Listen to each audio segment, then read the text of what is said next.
안녕하세요, 전국의 학생 여러분. 맹은지 선생입니다. 이제 현대 산문의 마지막인데 수필을 하나 할 거예요. 지금까지 소설만 쭉 했었죠. 생각보다 지루한 거였죠, 소설은. 시는 그래도 짧아요. 짧아서 분석하면 되는데 소설은 우선은 길잖아요. 그래서 마지막은 조금 더 가볍게 시작을 해볼게요. 소설 외 작품인 현대 수필을 한번 볼 거고요. 133쪽이고요. 무소유라는 작품이에요. 사실 선생님도 그렇고 여러분도 그렇고 이 수필을 보면서 배울 점이 좀 있을 거예요. 무소유. 소유를 안 한다. 한번 봅시다. 우선 수필에서 알아둬야 될 게 있죠. 수필은 우리가 평소에 쓰는 일기, 아니면 편지, 쪽지 이런 것들이 다 수필이라고 생각하면 돼요. 누구나 그냥 어쨌든 어떤 소재로든 쓸 수 있는 어떤 모든 글. 선생님은 저는 옛날에 싸이월드 같은 거 유행할 때 싸이월드에 그 다이어리 있어요. 그 다이어리에 글을 하나 쓰면 도토리를 하나씩 줘요. 도토리가 아닌데? 포도알을 하나씩 줘요. 그러면은 그 포도알을 모으려고 매일매일 일기를 썼어요. 비공개로. 그럼 그게 비공개로 일기를 써서 포도알이 한 100개 모이면 일기장을 꾸미는 틀? 그런 걸 살 수가 있대요. 그러면 또 일기장을 꾸미는 틀을 사서 또 예쁘게 써요. 비공개로. 그래가지고 그렇게 모으고 그랬었는데 아직도 쓰거든요, 가끔. 무슨 일이 생겼어요. 그러면 일기장 했어요. 나는 오늘 외로웠다. 이런 식으로. 그래서 이 수필 같은 경우는 그 글쓴이가 본인의 얘기를 직접 하는 거잖아요. 일기도 마찬가지죠. 그래서 본인의 얘기를 직접 하기 때문에 본인의 개성이 정말 누구보다도 잘 드러나요. 내가 평소에 관심 있고 좋아하는 걸 수필에 쓸 수밖에 없겠죠. 일기예요. 그쵸? 그래서 이 수필은 제일 먼저 파악해야 될 게 글쓴이의 개성이에요. 이 글쓴이는 어떤 개성이 있는가? 수필을 보면서 딱 이 수필 읽어봤나요? 무소유. 어때요? 스님의 생각이구나. 우리와는 뭔가 다른 생각이구나. 느낄 수 있죠? 그런 것도 글쓴이의 개성이 되겠죠.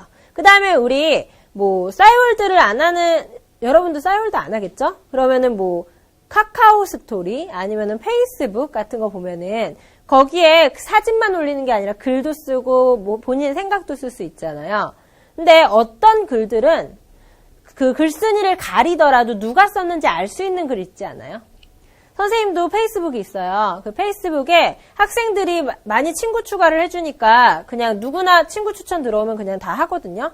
근데 어느 날 좀 좀 야하신 분이 친구 추가를 한 거예요. 그래 그분이 쓴 타임라인에 그분이 쓴 걸 보면은 이거 이분하고 언제나 알 수 있게 딱 있는 거예요. 근데 또 나도 좀 소심하지. 미안해서 또 친구 끊지도 못하겠고 그냥 할 때마다 그런 글이 보이면 그냥 조용히 내리는데 어쨌든 그 글쓴이의 개성이 글에는 보이거든요. 어떤 개성이 보이는지 한번 찾아봅시다. 그 다음 마지막으로 그 내용은요, 수필은요, 경험 그리고 깨달음이에요. 경험 그리고 깨달음. 그래서 여기서 어떤 경험을 했는지 그리고 어떤 깨달음을 얻었는지 보는데 우선은 전체를 가볍게 정리를 했어요. 이게 우선은 짧죠. 133, 134 페이지 짧죠. 짧고 이걸 또 정리한 거기 때문에 또 짧아지거든요. 전체를 훑어보고 그 다음에 이 정리한 거 다시 한번 볼게요. 옆으로 와서 노란 분필 찾아서 무소유 법정. 법정 스님은 스님이잖아요. 딱 그 생각, 그 마음 그대로예요. 우리가 알고 있는 스님의 모습 그대로.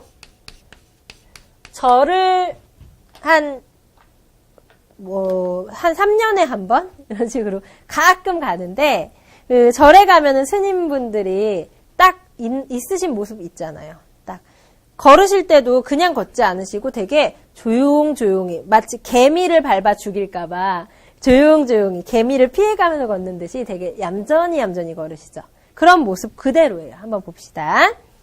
나는 가난한 탁발승이요. 집집마다 시주 얻으러 다니는 중이 탁발승이래요. 여기에 나옵니다. 대놓고 나라고 나오죠. 글쓴이죠. 글쓴이라고 쓰세요. 그러면 글쓴이가 어떤 경험을 했는지 글쓴이의 경험을 찾으면 됩니다. 이게 바로 글쓴이의 개성을 알 수 있는 부분이 되겠죠? 봅시다. 내가 가진 거라고는 물레와 교도소에서 쓰던 밥그릇과, 교도소를 다녀오셨구나. 염소젓 한 깡통, 허름한 담요 6장, 수건, 그리고 대단치도 않은 평판, 이것뿐이요. 이걸 누가 말했대요? 마하트마 간디가 얘기했대요. 그래서 1931년 9월 런던에서 열린 제2차 원탁회의에 참석하기 위해 가던 도중 세관원에게 소지품을 펼쳐 보이면서 한 말이다.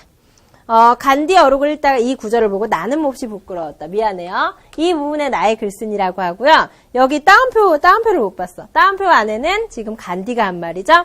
내가 가진 것이 너무 많다고 생각되었기 때문이다. 지금의 내 분수로는 그렇다라고 했어요. 글쓴이가 우선 첫 번째 간디의 말을 인용합니다. 우리가 인용하는 것은 뭔가 내가 원하는 거, 좋아하는 거, 평소 추구하는 걸 인용을 하겠죠. 여기 간디의 말을 보니까 결국 뭐예요? 최대한 단촐하게 가지고 있어라. 욕심 부리지 말아라 이거겠죠. 지금 여러분도 선생님 책 갖고 있죠? 선생님 책의 맨 앞에 가면은 머릿말이 있어요. 그 머릿말에 선생님도 인용을 해놨거든요. 그래서 무라카미 하루키의 그 책에서 한 부분을 인용을 했는데 선생님은 그게 제일 두려웠어요. 내가 한 살 한 살 나이를 먹어가면서 그 나이 때 해야 될 게 있잖아요. 지켜야 될 게. 뭐 예를 들어서 19살에서 20살 넘어갈 때 해야 될 일이 있고 그 다음에 어릴 때도 마찬가지죠. 뭐 1살에서 2살 넘어갈 때 해야 될 일도 있고 그렇죠. 그런데 그게 어릴 때는 그렇게까지 버겁지는 않았던 것 같거든요. 그냥 나이대로 살아도 너는 어리니까 너는 10대니까 이랬던 것 같거든요. 근데 점점 나이 들수록 물론 아직도 많은 건 아니지만 나이 들수록 그게 약간 버거운 거예요. 그래서 어른이 그런 생각을 해? 어른이 이것도 못해? 사람들이 이렇게 볼까 봐 점점 버거워지고 무서워지고 걱정되는 거예요. 그래서 머릿말에 내가 걱정되는 것은 그 나이 때 그 시기에 해야 될 걸 못하고 지나칠까 봐 두렵다 이거였거든요. 근데 이 법정 스님은 딱 이거죠. 욕심 부리지 마라. 선생님하고는 차원이 달라 역시. 멋있어. 봅시다. 사실 이 세상에 처음 태어날 때 나는 아무것도 갖고 오지 않았었다. 지금 간디의 말을 인용하면서 태어날 때는 나는 아무것도 없었는데 라고 하고 있죠. 그 다음에 살 만큼 살다가 이 지상의 적에서 사라져 갈 때에도 빈손으로 갈 것이다. 누가 불렀는지 기억은 안 나는데 타타타라는 노래가 있어요. 그게 보면은 맨몸으로 태어나서 옷 한 벌은 건졌잖소 이런 구절이 있거든요. 그러니까 내가 맨몸으로 태어났죠. 아무것도 안 가지고. 그 다음에 마지막에 갈 때도 아무것도 없죠. 옷 한 벌? 그 정도야. 그쵸?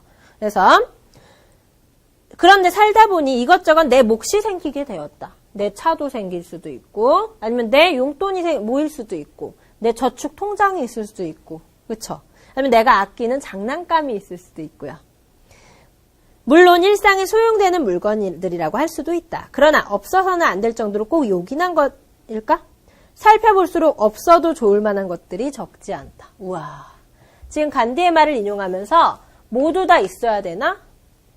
이 물건들에 대해서 이 물건들이 효용이 있는 건가? 효율적으로 쓰이는 것인가? 생각해 보는 거죠. 물건의 효용에 대해서. 선생님은 지금 어쨌든 선생님이 일을 하면서 가장 필요한 거는 차라고 생각을 하거든요. 한 군데 일을 다니면은 방법이 있잖아요. 교통의 방법이. 근데 하루에 2군데 이상을 다니면은 차가 없이 이걸 어떻게 이동을 할까? 2시간 안에 1시간 안에 이동이 돼야 되는데 1시간 안에 차가 아니면 이동이 안 되는데 어떡하지? 되게 걱정이 되거든요.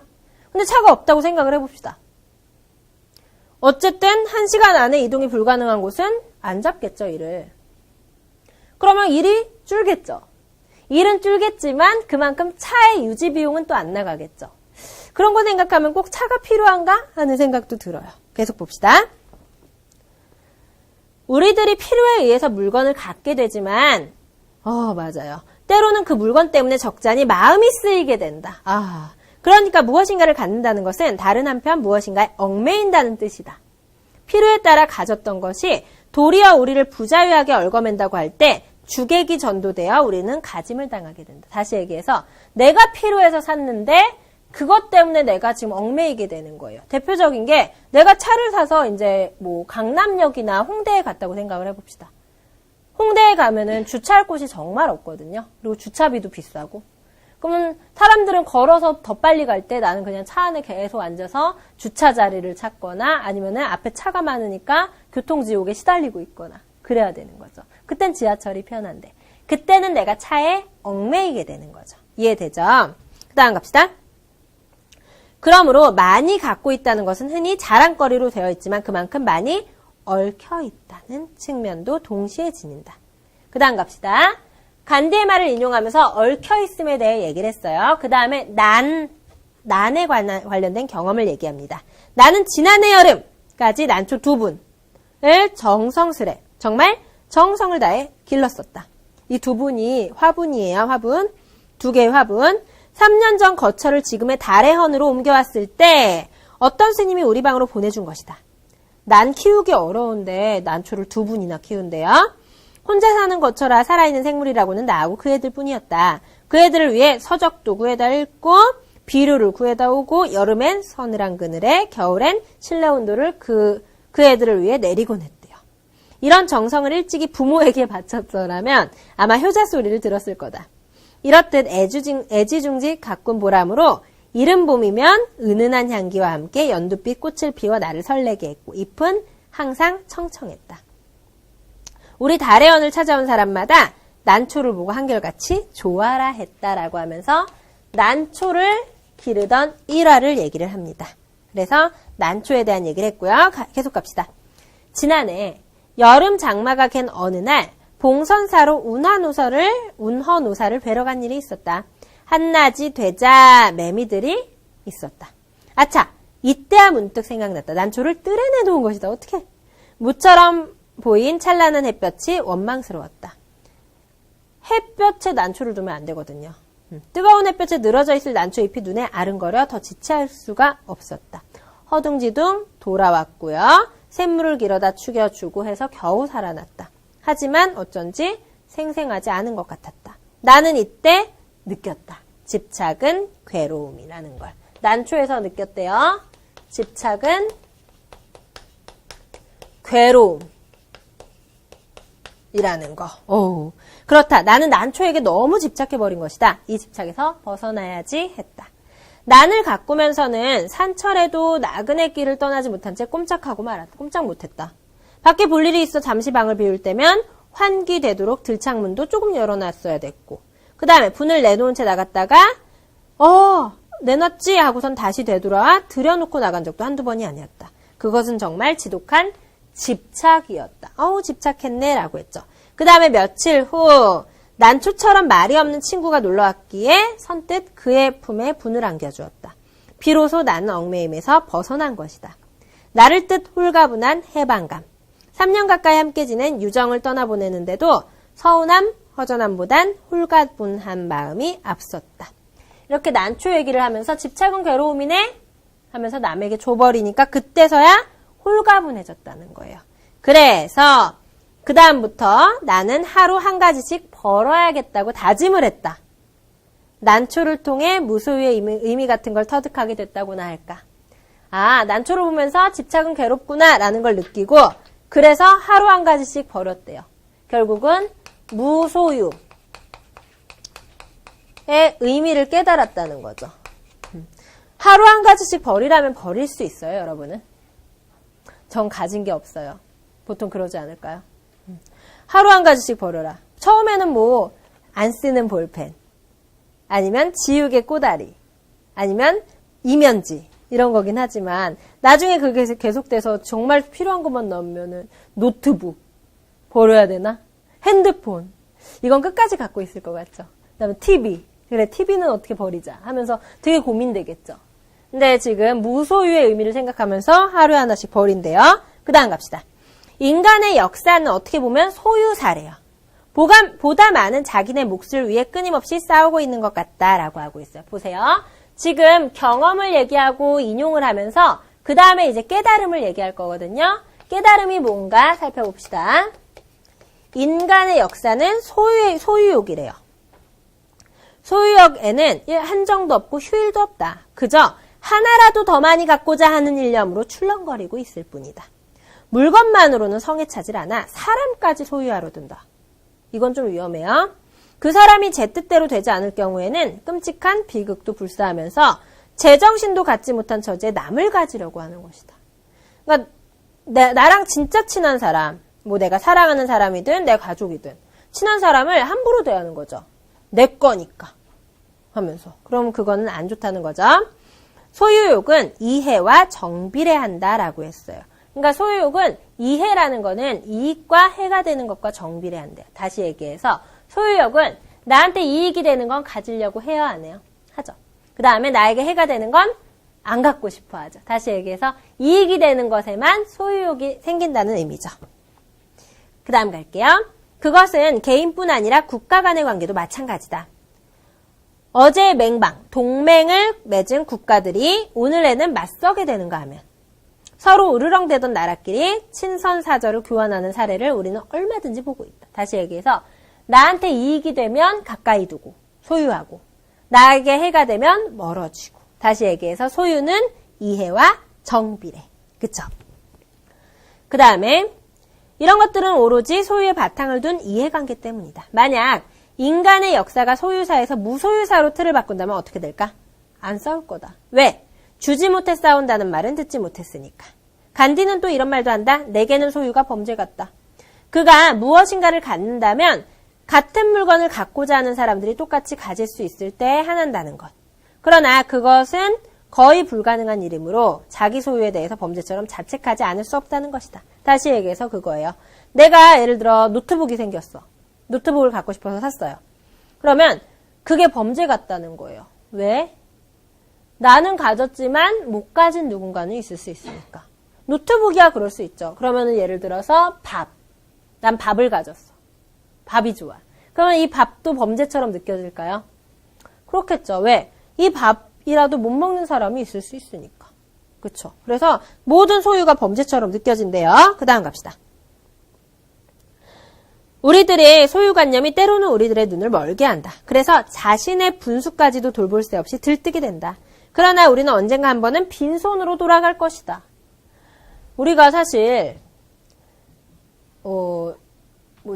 뭔가 하나씩은 가지려고 하죠. 만약에 내가 열심히 공부를 하고 돈을 벌어서 100만 원을 모았어요. 그러면 그걸 좀 더 많이 모아서 1000만 원을 모으고 싶어요. 1000만 원을 모아서 이번에는 더 많이 모으고 싶어서 예를 들어 1억을 모았어. 우와. 1억을 모으면 집을 사고 싶어 하죠. 집을 샀어요. 1억으로 집 살 수 있죠. 집을 샀어요. 그 다음에 집을 사면은 또 더 넓은 평수로 가고 싶어 하고 더 좋은 아파트로 가고 싶어 하고 그 다음에 집이 있으니까 뭐 차도 있고 싶어 하고 이런 식으로 자꾸 소유하고 싶어지는 거죠. 그쵸? 그래서 우리들의 눈을 멀게 하지만 사실 죽으면 다 쓸모없는 거잖아요. 그쵸? 그 다음에 하고 많은 물량일지라도 우리를 어떻게 못할 것이다. 그 다음 마지막 문단입니다. 크게 버리는 사람만이 크게 얻을 수 있다는 말이 있다. 물건으로 인해 마음을 상하고 있는 사람들에게 한 번쯤 생각해 볼 교훈이다. 아무것도 갖지 않을 때 비로소 온 세상을 차지하게 된다는 것은 무소유의 또 다른 의미이다. 다시 깨달음을 얻었습니다. 이 깨달음은 뭐죠? 무소유의 의미였죠. 무소유란 뭐래요? 아무것도 가지지 않았을 때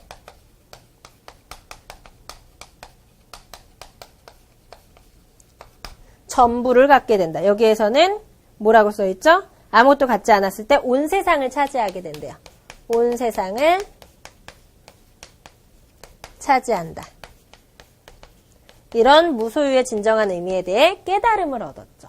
이게 사실 아직 안 와닿는 사람들도 많겠죠. 선생님도 많이 막 와닿지는 않는데 그런 생각은 해요. 만약에 선생님이든 아니면 여러분이든 열심히 공부를 해서 그래서 훌륭한 사람이 돼서 돈을 많이 벌었어.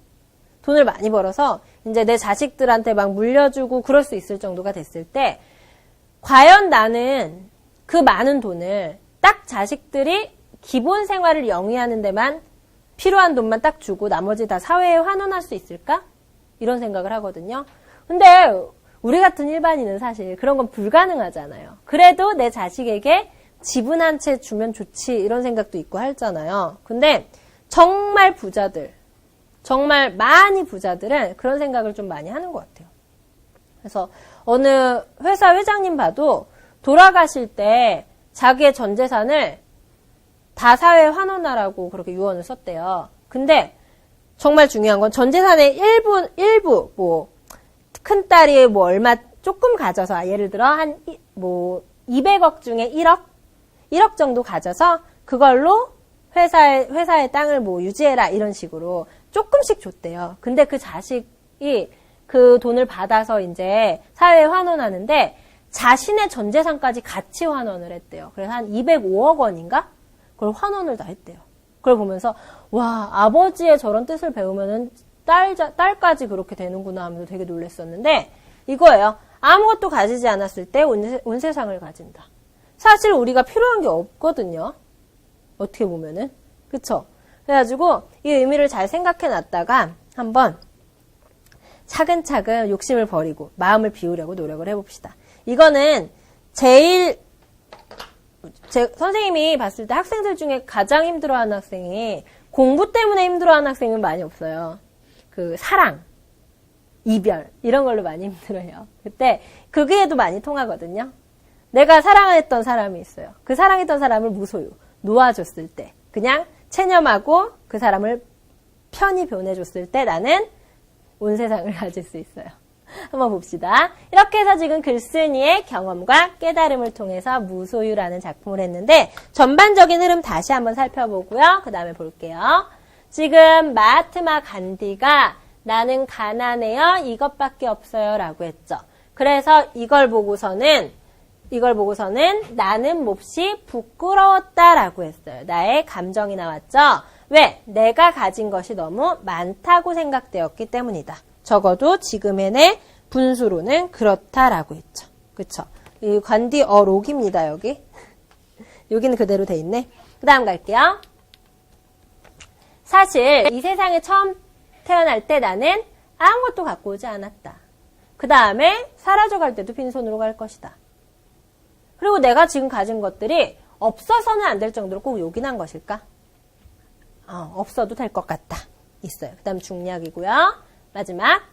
크게 버리는 사람만이 크게 얻을 수 있다는 말이 있다. 물건으로 인해 마음을 상하고 있는 사람들에게는 한 번쯤 생각해 볼 교훈이다. 그 다음 밑줄. 맨 마지막이죠? 아무것도 갖지 않을 때 비로소 온 세상을 차지하게 된다. 그 다음 밑줄. 무소유의 또 다른 의미. 됐죠? 이렇게 해서 여기, 그리고 여기 밑줄 잘 치시고요. 그 다음에 핵심 정리 한번 봅시다. 잘하고 있죠?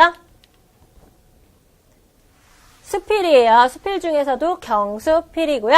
사색적, 생각을 한다는 뜻입니다. 체험적, 교훈적, 형이상학적. 이거는 좀 어려운 말인데 그냥 넘어가도 좋아요. 그냥 머릿속에 뭔가 생각을 한다라는 뜻이에요. 그 다음에 소유와 무소유 그리고 난초의 얘기가 있고요. 진정한 자유와 소유의 의미에 대해서 있어요. 그 다음에 세 부분으로 나눠서 간디어록으로부터 깨달은 바랑 난에 얽힌 글쓴이의 체험이랑 그 다음에 무소유로부터 얻은 자유와 해방감까지 있죠. 그 다음에 직접 체험한 바를 삶의 의미랑 연관시켜서 표현을 했어요. 그 다음에 관조적인 자세. 이거는 그냥 바라보는 자세라는 뜻이거든요. 바라보는 자세로 자신의 삶의 모습을 객관적으로 바라보고 있죠. 그 다음에 감정을 절제한 담담한 어조로 체험한 바를 서술했고요. 마지막 종교인으로서의 자세를 잃지 않기 위해서 애쓰는 모습이 드러나 있죠. 그래서 지금 무소유라는 작품을 했고요. 그 다음에 135쪽에 소유와 무소유의 관계도 정리했죠. 그 다음에 난초에 대한 글쓴이의 심리 변화도 정리했죠. 그 다음에 마지막에 무소유의 영리라고 보입니까? 3번. 이 부분만 봅시다. 영리라는 게 역설적인 진리라는 뜻이거든요. 무소유. 없어야지 있다. 다시 얘기해서 마음을 비웠을 때 비로소 세상을 바로 볼 수 있고 그것을 통해 참된 자유를 얻을 수 있다라는 뜻이죠. 사실 우리가 막 경쟁하고 그럴 때 많잖아요.